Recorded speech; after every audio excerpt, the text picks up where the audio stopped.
El aire de la madrugada en la Ciudad de México siempre tenía un filo particular, una mezcla de frío y soledad que se colaba por las rendijas de las ventanas, sin importar qué tan bien selladas estuvieran.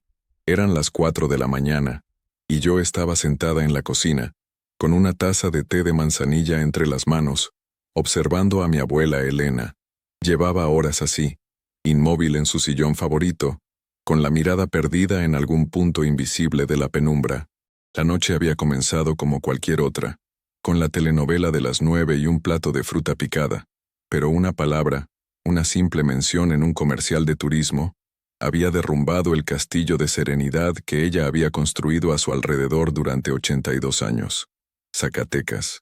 El locutor lo dijo con una voz impostada, llena de orgullo, hablando de su cantera rosa, de su cielo azul, de su cerro de la Bufa, y entonces vi cómo el rostro de mi abuela se desfiguraba.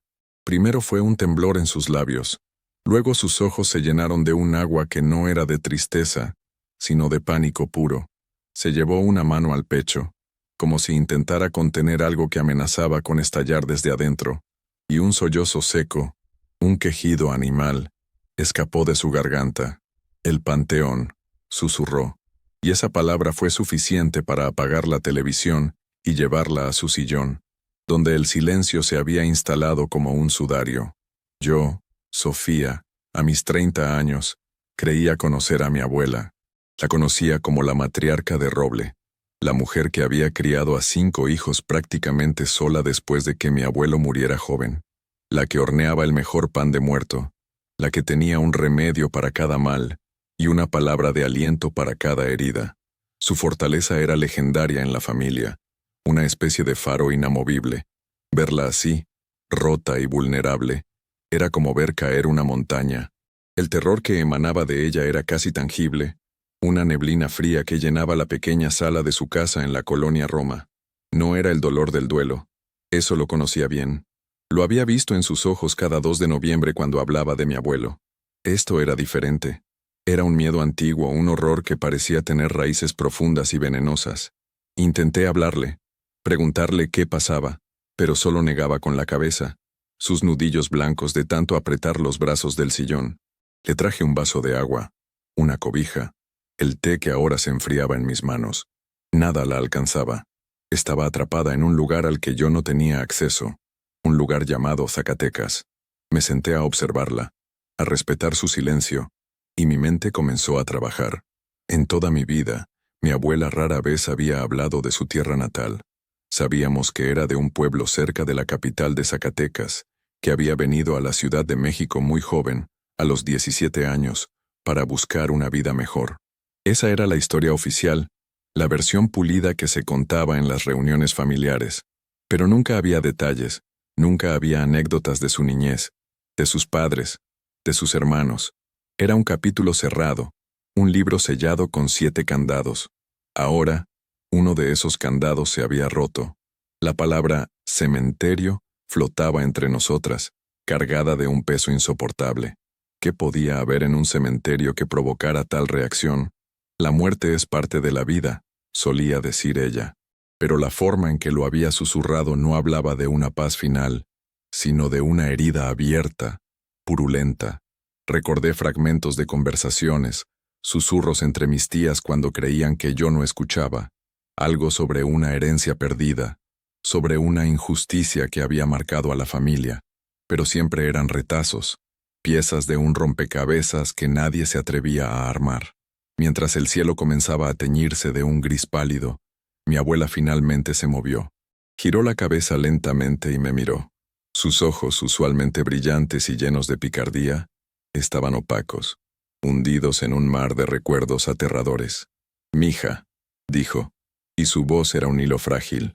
«Hay promesas que pesan más que una lápida. Y yo le hice una promesa a mi hermano Arturo en ese maldito lugar». Arturo. El nombre me sonó vagamente familiar. Creo que había una foto en blanco y negro en el pasillo. Un joven de sonrisa triste y ojos idénticos a los de mi abuela. Nunca se hablaba de él. Era otro fantasma en la historia no contada de la familia. ¿Qué promesa, abuela? ¿Qué pasó con el tío Arturo? Ella negó de nuevo, pero esta vez había algo diferente en su mirada. Era una mezcla de miedo y una incipiente resolución. No puedo, Sofía. No puedo contártelo. Es un veneno que he cargado sola por más de 60 años. Revolverlo solo traería más dolor. Pero yo sabía que no era cierto. El veneno la estaba consumiendo desde adentro. Y esa noche, la coraza se había agrietado.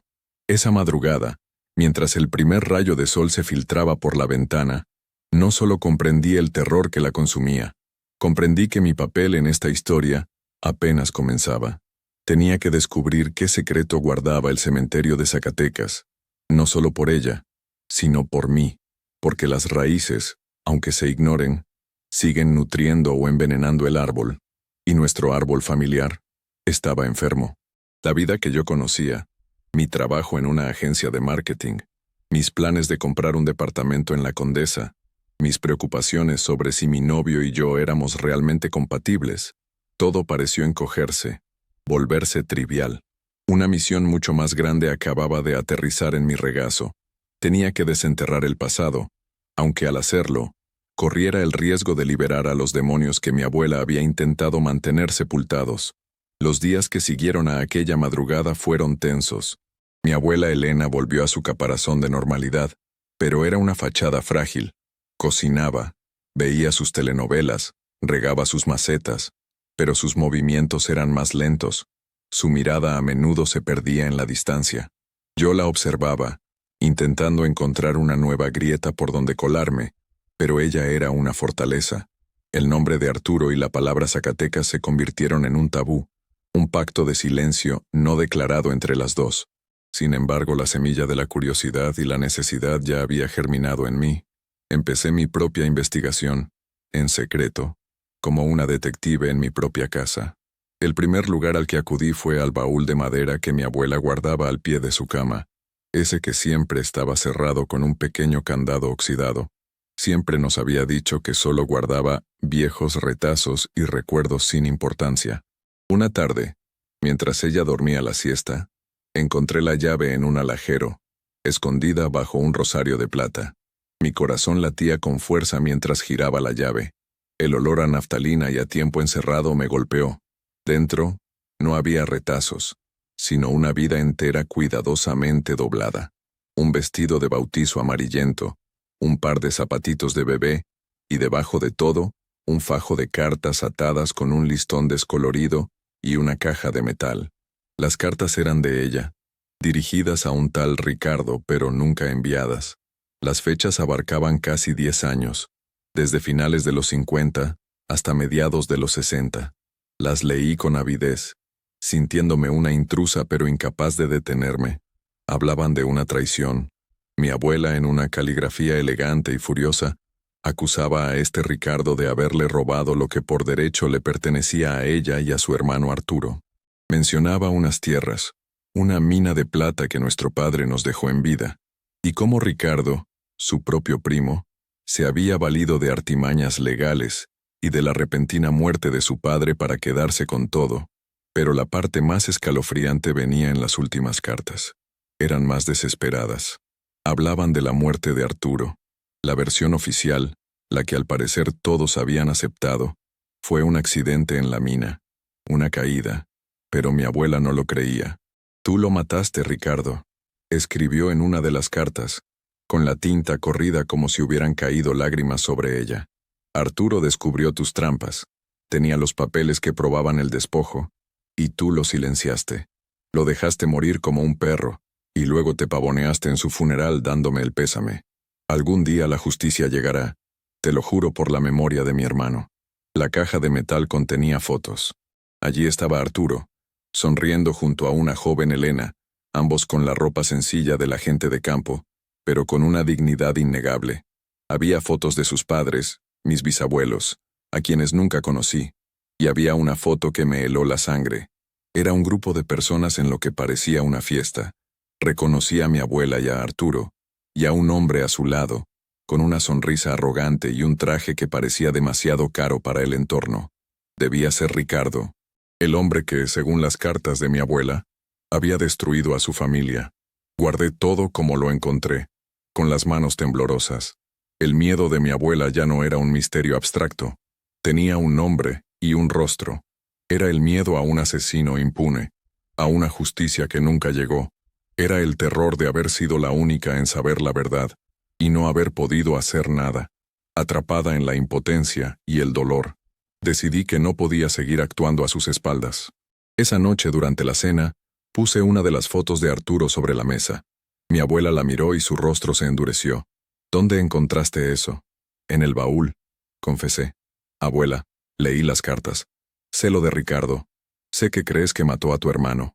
Esperaba un estallido, gritos, negaciones.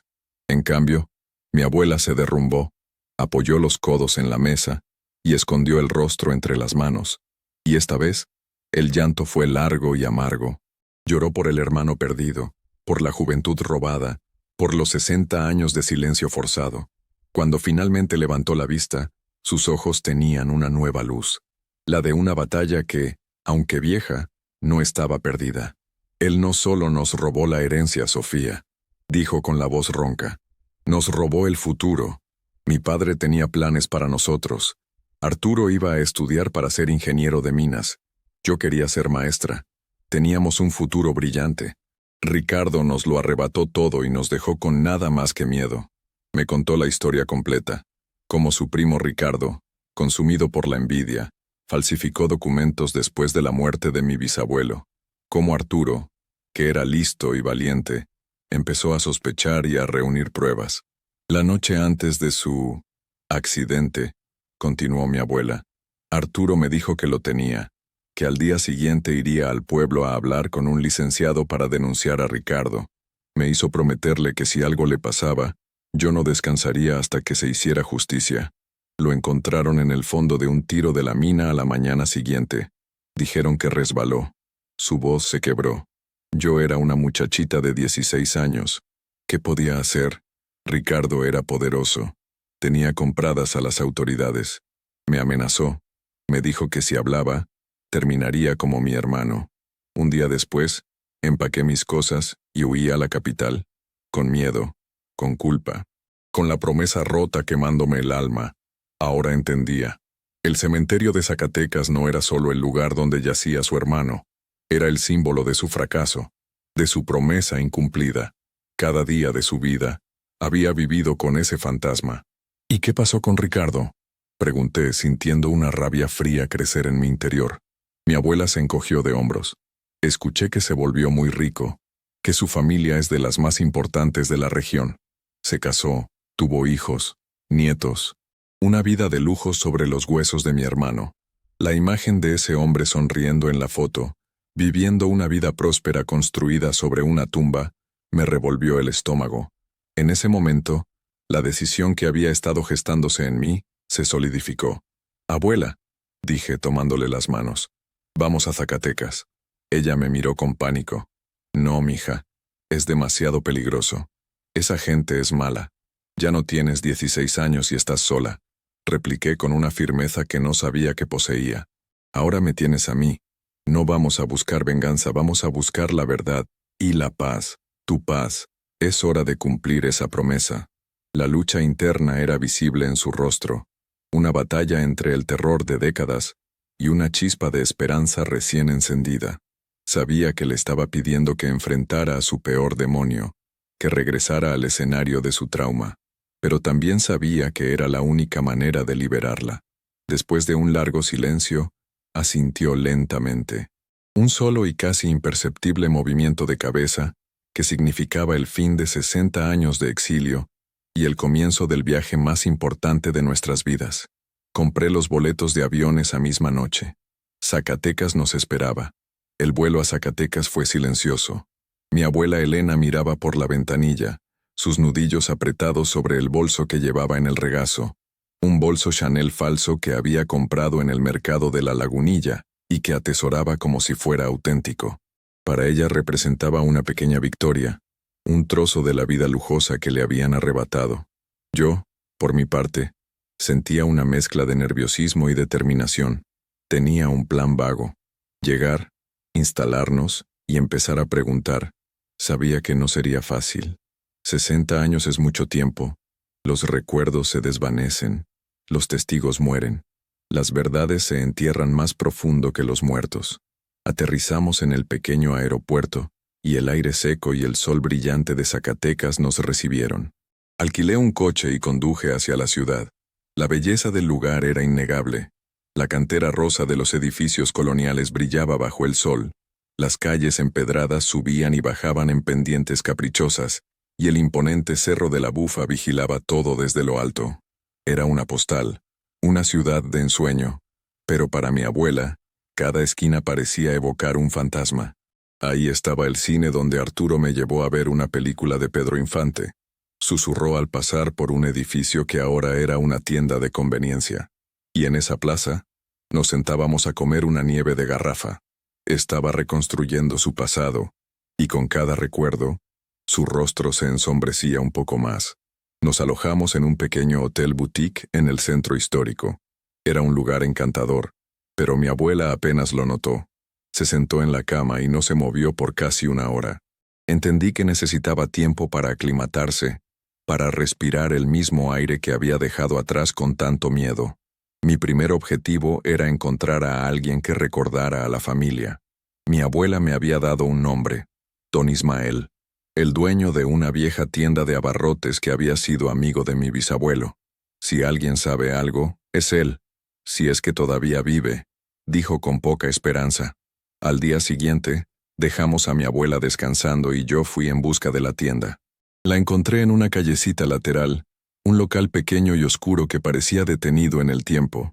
Un anciano de cabello blanco y ojos vivaces estaba detrás del mostrador. Era don Ismael. Al principio, se mostró desconfiado, pero cuando mencioné el nombre de mi bisabuelo, Elías Márquez, y luego el de sus hijos, Elena y Arturo, sus ojos se abrieron de par en par. ¿Elena? ¿La pequeña Elenita? Está viva. Le conté que estaba conmigo, en Zacatecas. La emoción lo embargó. Nos invitó a sentarnos en unos viejos costales de arroz y poco a poco comenzó a hablar. Recordaba a mi bisabuelo como un hombre bueno y trabajador, respetado por todos. Recordaba a Arturo como un muchacho inteligente y valiente, con mucho temple. Y recordaba a Ricardo, el primo. Un mal bicho desde chamaco, dijo Ismael, escupiendo la palabra. Siempre envidioso, siempre queriendo más. Cuando don Elías murió, fue como si un buitre se apoderara del rancho. Ismael nos confirmó la historia de mi abuela. Todos en el pueblo sabían que Ricardo había hecho trampa, pero nadie se atrevió a hablar. La familia de Ricardo, los de la Vega, siempre fueron de los que compran voluntades y silencios. Y después de lo de Arturo, el miedo se apoderó de todos. Le pregunté por el accidente. Ismael bajó la voz. Nadie creyó que fuera un accidente, muchacha. Arturo era ágil como un gato. Conocía esa mina mejor que la palma de su mano. Pero el médico legista que firmó el acta era cuñado de Ricardo. El jefe de la policía almorzaba en su casa cada domingo. ¿Entiendes? Todo quedó arreglado. Me contó que Ricardo de la Vega había vendido las tierras y la mina a una compañía extranjera unos años después, amasando una fortuna. Con ese dinero, había construido un imperio. Ahora su hijo, que se llama igual Ricardo, es el dueño de Medio Zacatecas. Es un hombre de negocios muy respetable. Vive en una mansión en las Lomas de Bernardes, conduce un BMW último modelo y se codea con los políticos. La información me golpeó como un puñetazo.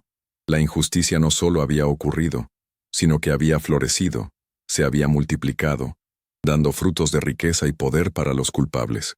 Le di las gracias a don Ismael y le prometí que volvería con mi abuela para que lo saludara. Me fui de allí con un nombre y una dirección. Ricardo de la Vega, hijo, el heredero del imperio manchado de sangre. Volví al hotel y le conté todo a mi abuela. Escuchó en silencio, su rostro una máscara de dolor y rabia contenida. Ver que alguien más recordaba, que la verdad no solo vivía en su mente, la validó de una manera que yo no podía comprender del todo. Tenemos que hacer algo, abuela, le dije. No podemos dejar que sigan viviendo como reyes sobre la tumba de tu hermano. Por primera vez desde que llegamos, vi el fuego regresar a sus ojos, el fuego que yo conocía, el de la matriarca de roble. Tienes razón, mija. Le hice una promesa a Arturo, y aunque sea lo último que haga en esta vida, la voy a cumplir. Decidimos que nuestro siguiente paso era ir al lugar que había iniciado todo, el Panteón de la Purísima. Mi abuela necesitaba enfrentar ese lugar, no como la niña aterrorizada que huyó, sino como la mujer que había regresado a reclamar justicia. El camino hacia el cementerio fue el más largo de mi vida. Cada metro que avanzábamos parecía aumentar la tensión dentro del coche. Mi abuela no hablaba, solo miraba el paisaje de cerros áridos pasar, su mandíbula apretada. Cuando llegamos a la entrada de Arcos de Cantera, se detuvo. Pude ver el temblor en sus manos. «No sé si puedo, Sofía. Estoy aquí contigo, abuela», le dije tomando su mano. Estaba helada. Paso a paso, entramos. El cementerio era antiguo, con tumbas de piedra y mausoleos que hablaban de viejas glorias familiares. El sol de la tarde proyectaba largas sombras que parecían dedos acusadores. Mi abuela caminaba como si pisara sobre vidrios rotos, sus ojos escudriñando cada lápida. Finalmente, se detuvo frente a una tumba sencilla, casi olvidada, cubierta de maleza. La inscripción era apenas legible: Arturo Márquez, 1940-1958. Mi abuela se arrodilló, y el sonido de su llanto resonó en el silencio del panteón. No era el llanto de terror de la otra noche, sino un llanto de profundo dolor, de amor, de culpa. Acarició la piedra como si fuera el rostro de su hermano. «Perdóname, hermanito», susurró entre sollozos. «Perdóname por tardar tanto, pero ya estoy aquí. Te juro que ya estoy aquí». Me arrodillé a su lado y la abracé, dejando que liberara el dolor de 60 años. En ese momento, en ese cementerio de Zacatecas, la promesa rota comenzó a sanar. Sabíamos que el camino sería difícil, que nos enfrentaríamos a gente poderosa, pero por primera vez, no estábamos solas. Éramos 2 generaciones de mujeres Márquez, unidas por la sangre, el amor y un inquebrantable deseo de justicia. Después de la catarsis en el cementerio, algo cambió en mi abuela. El miedo no desapareció por completo, pero ahora estaba cubierto por una capa de determinación férrea. Pasamos los siguientes días planeando nuestro siguiente movimiento. Sabíamos que enfrentarnos directamente a Ricardo de la Vega, hijo, un hombre con tanto poder e influencia, sería un suicidio. Necesitábamos pruebas, algo más que el testimonio de una anciana y los recuerdos de un tendero. Decidimos dividirnos las tareas. Mi abuela, con su memoria prodigiosa, comenzó a escribir todo lo que recordaba: nombres, fechas, conversaciones, detalles sobre los documentos que su hermano Arturo había reunido. Yo, por mi parte, me convertí en una investigadora. Pasé horas en el archivo histórico municipal, buscando registros de propiedad, actas de defunción, cualquier papel que pudiera mostrar una irregularidad. Fue un trabajo tedioso y frustrante. Muchos de los archivos de esa época estaban dañados, o simplemente habían desaparecido. Era evidente que alguien se había encargado de borrar las huellas. Una tarde, mientras revisaba un viejo periódico local de 1958, encontré una pequeña nota en la sección de sociales. Hablaba de una cena de gala organizada por la compañía minera que operaba en la región. En la lista de asistentes notables, 2 nombres saltaron a la vista: Ricardo de la Vega, padre, y el doctor Fausto Cienfuegos, el médico legista que había firmado el certificado de defunción de Arturo. No era una prueba de nada, pero demostraba una conexión social, una relación que iba más allá de lo profesional. Investigué al doctor Cienfuegos. Había muerto hacía más de 20 años, pero descubrí que tenía una hija, Elvira, que aún vivía en Zacatecas. Era una mujer de unos 70 años, conocida en la ciudad por ser una maestra de piano jubilada y una persona muy reservada. Encontrarla fue mi siguiente misión. Me tomó casi una semana conseguir su dirección y armarme de valor para tocar a su puerta. Vivía en una casa modesta pero cuidada, llena de libros y con un piano de cola que ocupaba la mayor parte de la sala. Le expliqué quién era y por qué la buscaba. Al principio Elvira se mostró hostil. «Mi padre fue un hombre honorable», dijo con frialdad. «No voy a escuchar calumnias sobre él». Estaba a punto de darme por vencida cuando mi abuela, que me había esperado en el coche, decidió intervenir. Entró en la casa, despacio, apoyándose en mi brazo. Se paró frente a Elvira y la miró a los ojos. «Señora», dijo mi abuela con una voz tranquila pero llena de peso. Yo no vengo a calumniar a nadie. Vengo a buscar la paz para mi hermano muerto. Su padre, el doctor Cienfuegos, era un buen hombre, lo recuerdo. Pero también sé que los buenos hombres a veces son forzados a hacer cosas que no quieren por miedo. Ricardo de la Vega era un hombre que sabía infundir miedo. Hubo un largo silencio. Elvira Cienfuegos miró a mi abuela, y su fachada de dureza comenzó a resquebrajarse. Mi padre, comenzó, y su voz tembló. Mi padre vivió con una gran pena hasta el día de su muerte. Nunca habló mucho, pero a veces, después de un par de copas de brandy, mencionaba a un muchacho, un joven valiente que murió en la mina. Decía que no había sido un accidente. Nos invitó a sentarnos. Elvira nos contó que su padre había recibido amenazas directas de Ricardo de la Vega, amenazas contra su familia, contra ella, que en ese entonces era una niña. Lo obligaron a firmar un informe falso, declarando la muerte como accidental. Pero mi padre era un hombre meticuloso, continuó Elvira, levantándose y dirigiéndose a un viejo escritorio. Guardaba todo.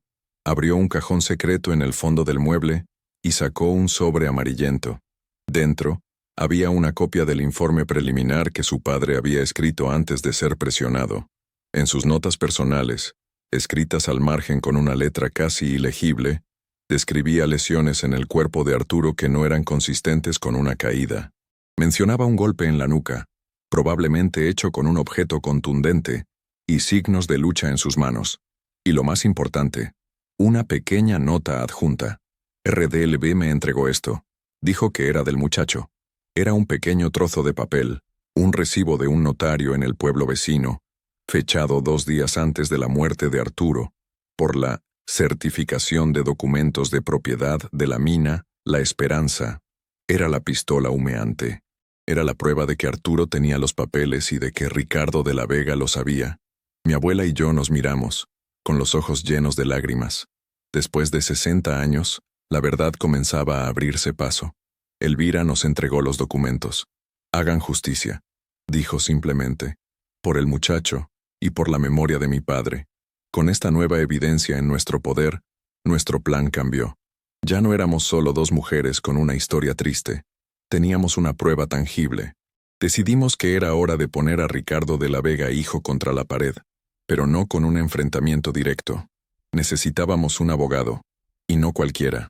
Recordé una conversación con una amiga de la Ciudad de México, cuya familia había tenido un litigio complicado por una herencia. Me había hablado maravillas de un despacho en Polanco, conocido por tomar casos aparentemente imposibles y por su discreción y tenacidad. Cobran en dólares y no son baratos, pero son los mejores, me había dicho. Usando una parte de mis ahorros, contacté al licenciado Mateo Herrera. Le envié por correo electrónico un resumen del caso y las copias de los documentos que Elvira nos había dado. Su respuesta llegó en menos de 24 horas. Estoy en Zacatecas mañana. Reúnanse conmigo en el Hotel Quinta Real. El Hotel Quinta Real es uno de los lugares más lujosos de Zacatecas, una antigua plaza de toros convertida en un hotel de 5 estrellas. La elección del lugar era una declaración de intenciones. El licenciado Herrera era un hombre de unos 50 años, impecablemente vestido, y con una mirada que parecía analizarlo todo. Nos escuchó con atención, sin interrumpir, mientras mi abuela relataba su historia y yo le mostraba las pruebas. Cuando terminamos, se reclinó en su silla y juntó las yemas de sus dedos. Señoras, dijo con una voz calmada pero segura, tenemos un caso. No será fácil, y no podemos ir por la vía penal. El asesinato ha prescrito hace décadas, pero el fraude y el despojo son otra historia. Podemos atacar el origen de la fortuna de la Vega. Podemos causar un terremoto. Su plan era astuto. No buscaríamos una compensación monetaria inmediata, sino que iniciaríamos un proceso para anular las ventas originales de las tierras y la mina, argumentando que se basaron en un título de propiedad fraudulento, obtenido a través de la coacción y, muy probablemente, el asesinato. Esto no solo afectará a Ricardo de la Vega, explicó Herrera. Afectará a todos los que han hecho negocios con él, a los bancos que le han dado préstamos, a las corporaciones que compraron esas tierras. Crearemos un escándalo de tal magnitud que su reputación que es lo que más le importa a esta gente, quedará destruida. Lo obligaremos a venir a la mesa de negociación. Por primera vez, sentí que la balanza de la justicia comenzaba a inclinarse a nuestro favor. Ya no era solo una promesa a un hermano muerto, era una estrategia legal, un plan de batalla. Salimos del hotel sintiéndonos más fuertes que nunca. El siguiente paso, nos informó el licenciado Herrera, era notificar a la otra parte. La guerra estaba a punto de declararse. La notificación legal llegó a la mansión de Ricardo de la Vega, hijo como una bomba de tiempo. 2 días después recibí una llamada a mi celular. Era un número desconocido. «Habla Ricardo de la Vega», dijo una voz fría y autoritaria. «Quiero reunirme con usted. A solas. Mañana al mediodía en el restaurante del Hotel Emporio». El licenciado Herrera me había advertido que esto sucedería. «Irá por el eslabón que considera más débil. Usted», me había dicho, «no acepte reunirse sola. Pero si lo hace, grabe todo». Decidí ir, pero no sola. Mi abuela insistió en acompañarme. «Esta es mi lucha, mija. No te voy a dejar enfrentarlo sola». Nos sentamos en una mesa discreta del elegante restaurante. 10 minutos después, Ricardo de la Vega entró. Era un hombre de unos 60 años, alto, de cabello canoso perfectamente peinado y un traje a la medida que gritaba dinero y poder. Irradiaba un aire de arrogancia, el de un hombre acostumbrado a que el mundo se doblegue a su voluntad. Se sentó frente a nosotras ignorando por completo a mi abuela y dirigiéndose solo a mí.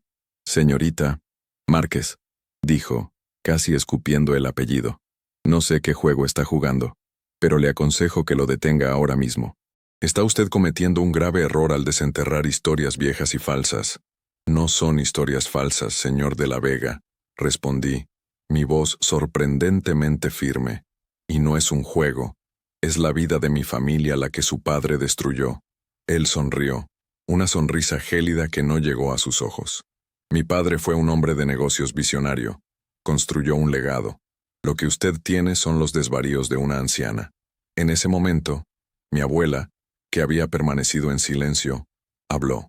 Su voz era baja, pero cortaba el aire como un cuchillo. «Tu padre, Ricardito, era un ladrón y un asesino. Y tú lo sabes. Has vivido toda tu vida de la sangre de mi hermano Arturo». La cara de Ricardo de la Vega se contrajo en una máscara de furia. Por un segundo, vi al mal bicho del que había hablado don Ismael. Perdió la compostura. «Cállese, vieja. Usted no sabe nada». «Lo sé todo», continuó mi abuela impávida. «Sé cómo amenazó al doctor Cienfuegos. Sé que mi hermano tenía los papeles del notario. Y sé que tu padre lo mató para silenciarlo». Ricardo palideció. La mención del doctor y el notario lo descolocó por completo. Claramente, no esperaba que tuviéramos pruebas tan específicas. Intentó recuperar el control. Sacó una chequera de su saco junto a una pluma Montblanc. «Mire, seamos razonables», dijo, volviendo a dirigirse a mí. «Todo el mundo tiene un precio. ¿Cuánto quiere para desaparecer y llevarse a su abuela con usted? Ponga una cifra. $100,000. $200,000. Para mí es un vuelto. Piense en ello. Un pago único, y se olvida de este asunto para siempre. Podría comprarse un bonito departamento, un coche nuevo». Fue en ese momento que supe que habíamos ganado.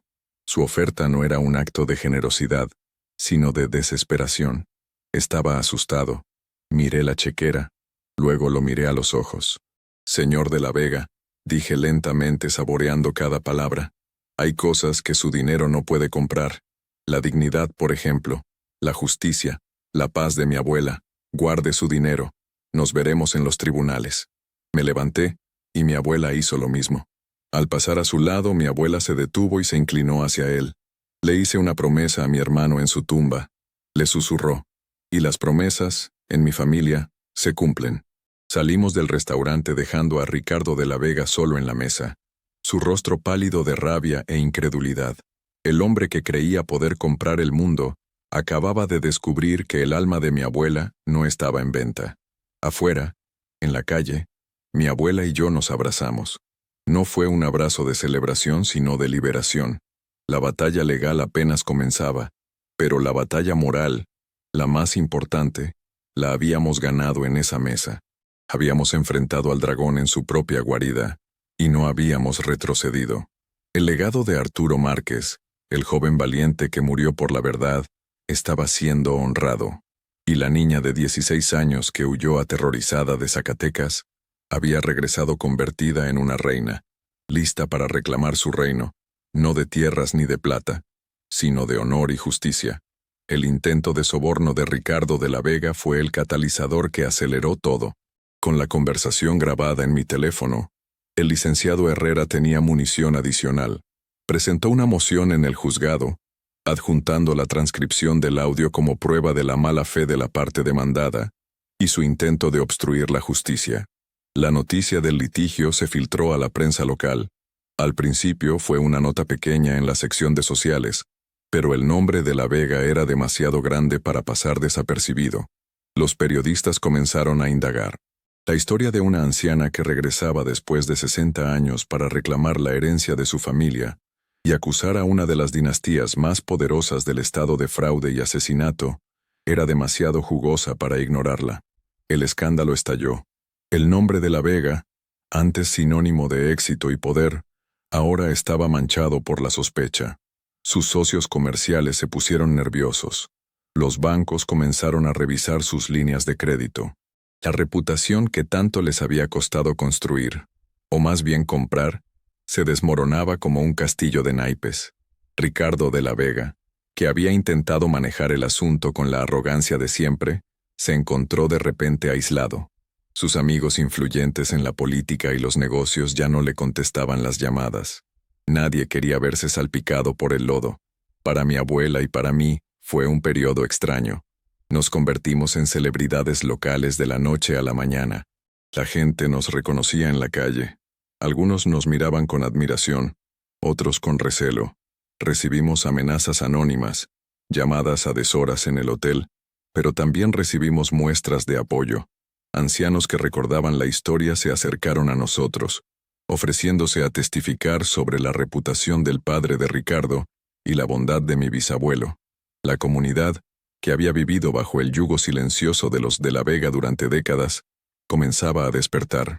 Mi abuela manejó la atención con una gracia y una fuerza que me asombraban. Daba entrevistas a los periodistas con una calma absoluta, contando su historia una y otra vez sin titubear, su voz firme al relatar la injusticia sufrida.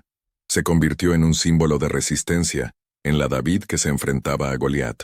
Dentro de toda esta vorágine, el proceso legal seguía su curso. El licenciado Herrera era un maestro de la estrategia. Cada movimiento de la defensa era contrarrestado con una nueva prueba, un nuevo testimonio.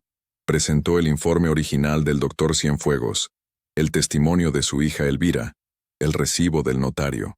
Construyó un caso tan sólido, tan abrumador, que la defensa de la Vega comenzó a hacer aguas. El punto de quiebre llegó durante las deposiciones. El abogado de Ricardo de la Vega intentó desacreditar a mi abuela, pintándola como una mujer senil y resentida, movida por la avaricia. Fue un error fatal. Mi abuela, sentada frente a un ejército de abogados con trajes caros, respondió a cada pregunta con una claridad y una dignidad que dejó a todos en silencio. Recordó detalles tan precisos, tan vívidos, que era imposible dudar de su palabra. Cuando el abogado le preguntó por qué había esperado 60 años, ella lo miró fijamente y le dijo, «Porque durante 60 años, el miedo fue más grande que mi amor por mi hermano. Pero el amor nunca murió. Y un día, me di cuenta de que el verdadero panteón no estaba en Zacatecas, sino en mi corazón, donde tenía enterrada mi promesa, y decidí que ya era hora de liberarla». La sala quedó en completo silencio. Incluso el abogado de la Vega pareció conmoverse. En ese momento todos supieron que ella decía la verdad. La defensa se desmoronó. Unos días después el licenciado Herrera nos llamó. «Quieren un acuerdo», dijo. «Están dispuestos a ceder en casi todo con tal de evitar un juicio público». La negociación fue dura. Ricardo de la Vega no quería ceder. Su orgullo estaba en juego. Pero sus abogados y su familia lo presionaron. El escándalo estaba arruinando el negocio familiar. Finalmente, llegaron a un acuerdo. No podíamos recuperar las tierras originales que ahora pertenecían a corporaciones multinacionales, pero el acuerdo incluía 3 puntos clave. Primero, una compensación económica sustancial, una cifra con tantos ceros que me costaba procesarla. No era por la avaricia, como insistía el licenciado Herrera, sino como un reconocimiento del valor de lo que les habían robado. Segundo, y esto fue una exigencia no negociable de mi abuela, una disculpa pública. Ricardo de la Vega, hijo, tendría que publicar un comunicado en los principales periódicos del Estado, reconociendo las irregularidades cometidas por su padre en la adquisición de las propiedades de la familia Márquez, y lamentando el trágico accidente que costó la vida de Arturo Márquez. No era una confesión de asesinato, pero era lo más cercano a la verdad que podíamos obtener legalmente. Y tercero, el punto más importante para mi abuela, la creación de la Fundación Arturo Márquez, financiada íntegramente por los de la Vega. La fundación otorgaría becas a jóvenes de escasos recursos de la región para que pudieran estudiar ingeniería y magisterio, las dos carreras que Arturo y Elena nunca pudieron seguir. El día que firmamos el acuerdo en las oficinas del licenciado Herrera, sentí una extraña mezcla de euforia y vacío. La lucha había terminado, habíamos ganado, pero el costo había sido alto. Habíamos revivido un dolor inmenso. Salimos de la oficina y mi abuela me tomó del brazo. Ahora, vamos al único lugar que importa, dijo. Regresamos al Panteón de la Purísima. El sol brillaba y una brisa suave mecía las hojas de los árboles. La tumba de Arturo ya no estaba cubierta de maleza. La habíamos mandado limpiar y restaurar. La piedra ahora lucía blanca, y la inscripción era clara. Mi abuela se arrodilló, pero esta vez no había lágrimas. Colocó un ramo de cempasúchil sobre la lápida y sonrió. Una sonrisa genuina, llena de paz. Lo hicimos, hermanito, susurró. Descansa en paz. La promesa está cumplida. Se quedó allí un largo rato, hablando con él en silencio. Yo me mantuve a distancia, dándole su espacio. Cuando finalmente se levantó y caminó hacia mí, su rostro era el de una mujer liberada. El terror que la había consumido durante toda su vida se había ido.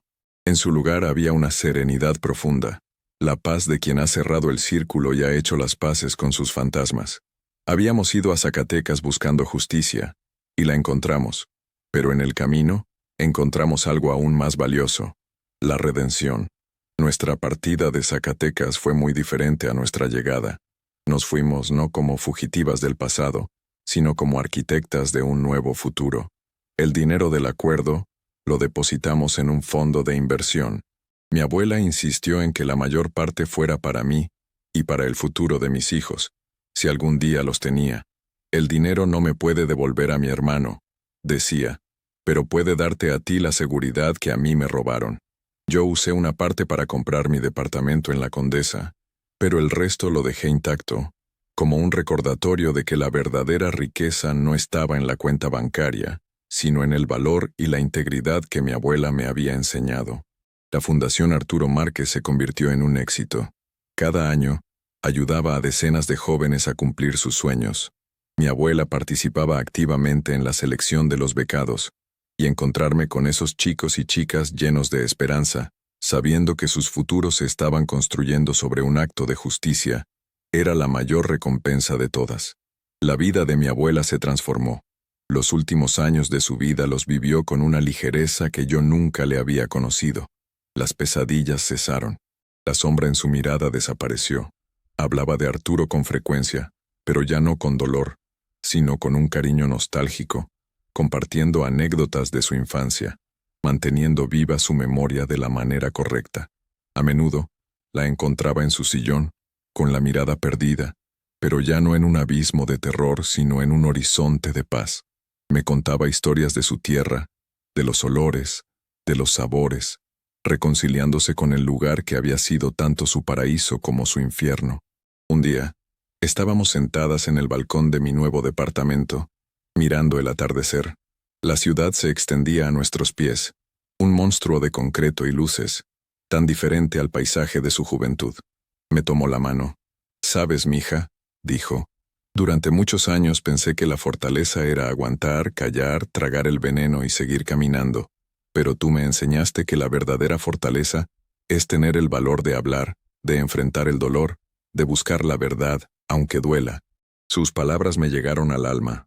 En esa aventura, Yo creí que la estaba ayudando a ella, pero en realidad, ella me estaba forjando a mí. Me había dado el regalo más grande, un legado de resiliencia, la comprensión de que no importa cuán profundo esté enterrado el pasado, siempre tenemos el poder de desenterrarlo y sanarlo. Me enseñó que la justicia no siempre llega en la forma que esperamos, en un tribunal con un juez y un veredicto, sino que a veces llega como la paz en el corazón de una anciana, como la sonrisa de un joven becado, como una promesa finalmente cumplida. Mi abuela Elena murió 2 años después, tranquilamente, mientras dormía. La enterramos en la Ciudad de México, junto a mi abuelo, pero una parte de su alma, yo lo sé, descansa en paz en Zacatecas, junto a su hermano Arturo, bajo el cielo azul y el sol brillante de la tierra que finalmente pudo reclamar como suya. Gracias por llegar hasta el final de esta reflexión. Si estás leyendo esto, quiero que sepas que no estás solo. Ahora te invito a un momento de calma. Voy a compartir una oración, no importa tu religión sino tu fe. Una oración pensada para ayudarte, para abrazar a todos los que en silencio luchan, sienten, esperan. Solo cierra los ojos un instante y deja que estas palabras te acompañen. Ten fe. Todo va a estar bien. Orar. Encenderse por dentro. Hay dolores que nadie ve. Dolores que no gritan. No sangran pero pesan como un velo sobre los hombros. Esos que uno carga en silencio, tratando de entender, de seguir, de soportar. Pero hay un momento, y yo he estado ahí varias veces, en que el esfuerzo cansa. La mente se rinde, y algo dentro de uno se arrodilla, no por debilidad, sino por verdad. Es en ese instante cuando la oración comienza, o mejor dicho, aparece. No esa hecha con palabras bonitas o promesas apresuradas, sino la que brota de un lugar tan profundo que ni siquiera tiene nombre, como un susurro del alma diciendo, ya no puedo sola. Orar, descubrir, no es pedir, es recordar. Recordar quiénes somos cuando el ego se aquieta. Recordar que la vida también late en lo invisible, que hay un centro en nosotros donde todo descansa, y que, aunque por fuera todo parezca derrumbarse, ese centro permanece. A veces, orar es simplemente cerrar los ojos y recogerse como una flor que siente el frío de la noche. Es permitir que una presencia suave nos envuelva, no como magia sino como sustento, como quien dice sin prisa, aquí estoy, incluso ahora. La oración o la súplica no cambia el mundo, pero cambia a quien ora. No evita los dolores, pero transforma la forma en que atravesamos cada uno de ellos. Nos da una mirada más tierna, un corazón menos endurecido, un paso más firme, incluso en la oscuridad. Es como si por un instante, el alma flotara por encima del tiempo y regresara al cuerpo con más paz. No una paz ruidosa, sino esa que solo quien ha pasado por el caos puede reconocer. Orar es afinar la escucha. La mente se calla y la intuición despierta. Las respuestas no siempre vienen en palabras. A veces son solo percepciones, toques sutiles, un calor en el pecho. La oración ilumina lo que estaba turbio, deshace nudos que ni sabíamos que teníamos. Y lo más bonito es que no tiene que ser complicado. Orar es hablar con Dios, con el universo, con esa inteligencia amorosa que nos habita y nos envuelve, incluso cuando lo olvidamos. Y no tiene que sonar bonito. No necesitas saber rezar. No necesitas entender nada sobre la fe. Puede ser un desahogo en la ducha, una lágrima en la almohada, una frase susurrada antes de dormir. Cuídame. Puede ser incluso el silencio, cuando el dolor es tan profundo que no salen palabras. Dios entiende todo eso. El universo escucha lo que el corazón no sabe decir. No hay una forma correcta. Hay presencia. Y cada vez que nos permitimos ese encuentro, aunque sea sin ritual, aunque sea sin certeza, es oración. Es tan simple, tan al alcance. Orar es solo recordar que no estamos solos. Y entonces, un día, sin darnos cuenta, nos volvemos oración. La forma de caminar, de tocar, de callar, todo empieza a vibrar distinto. Ni siquiera hace falta decir nada. Solo estar ahí ya es oración viva. Y hasta en los días en que no logramos orar, y sí, hay días así, el alma sigue orando por nosotros. El espíritu no olvida de dónde viene. Al final, orar es eso, encenderse por dentro. y dejar que esa luz nos guíe, incluso cuando no sabemos el camino.